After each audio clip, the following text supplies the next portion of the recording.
100 understood as the denominator, or proportion, or share in relation to a whole part. Now, if you see my content, a lot of times I'll say, do the great three things, like, share, and subscribe. Don't forget to check out my online store.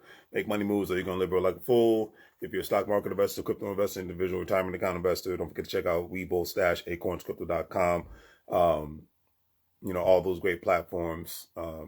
But with that being said, you got when you're investing in anything, but I'll just use stocks or cryptocurrency as an investment, or bonds as an investment. What is the percentage that you're getting back in return? Is it a good investment? It's the same thing when people buy, like myself, when I buy rental properties. What is the price? What am I going to have to pay monthly in the mortgage? What is the HOA fees? Housing authority. What are their fees? What is going to be the insurance fees? What's going to be the or even if I pay it off in full, what's still going to be the monthly insurance payment? What's going to be the amount of taxes I'm going to pay plus the HOA fees? And then of course, what's going to be my return on my investment? How much of the rent is going to be compared to what the mortgage is? And then what's going to be my cash ratio from a monthly standpoint? Is it worth the investment? It's the same thing you buy stocks, especially are you buying dividend paying stocks? Which kind of mutual funds are you buying into? ETFs, et cetera and so forth. I'm not going to act like I'm a financial expert, but the one-on-one aspects of it is, what are you getting in return on your investment? People get married. You better be getting a return on the investment outside of just a ring and a last name, and the prestige of saying I'm married and whatnot. There better be other things attached to that. I'm in a relationship. Everything is an investment in the United States of America, whether people want to believe it or not. So you got to say, okay, I'm giving. What am I getting in return? You go to work, you get paid. You go to a store, you buy a product that you need, and that store is getting the money from providing the product, and you get the product that you want. Like you buy something from my online store, you're paying for the product, I'm paying the vendor, I get a percentage off of that, and you're getting the product that you want.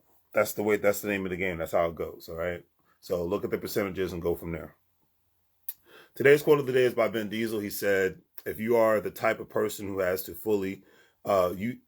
you are the type of person who has to fulfill your dreams, you've got to be resourceful to make sure you can do it. I came out to California when I was 21 thinking my New York credentials would take me all the way. I came back home a year later, all dejected and a failure." And that's just another thing to take into consideration, especially Vin Diesel, when he came out, the thing is, because of his ethnicity, I believe he's half black and half Italian, if I'm not mistaken. But because of his ethnicity, and because during that time frame, it was harder for him to find roles. One, but two, like you said, he came to California with his New York credentials, but it didn't mean anything in California. I hear comedians say the same thing. They love Los Angeles, but when it comes to them trying to get on the scene, it's big nepotism.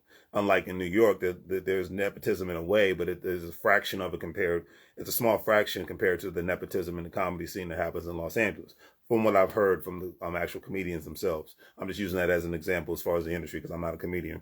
But at the end of the day, you look at those situations and you say, okay, when a lot of people get a new job in a new town, they think they know the area, but they truly don't know the area, and that's the beautiful thing about Airbnb. You have an opportunity. You have those long-term Airbnbs where you can stay up to a month or longer if need be, to stay in the area. Because my mindset is, especially if you're going to buy a house in a new city, in a new state, really get to know the area. Don't just look at the numbers that you see online and the reviews that you see online, because those could be fabricated.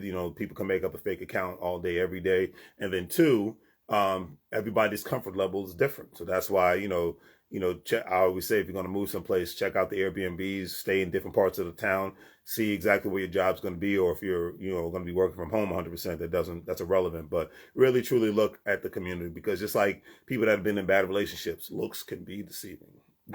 Men and women, we all know that looks can be deceiving. So I'll leave it at that. But on that note, do the great three things: like, share, and subscribe. Have a great day. And as I always say, make money moves, or you're going to live real like a fool. Take care.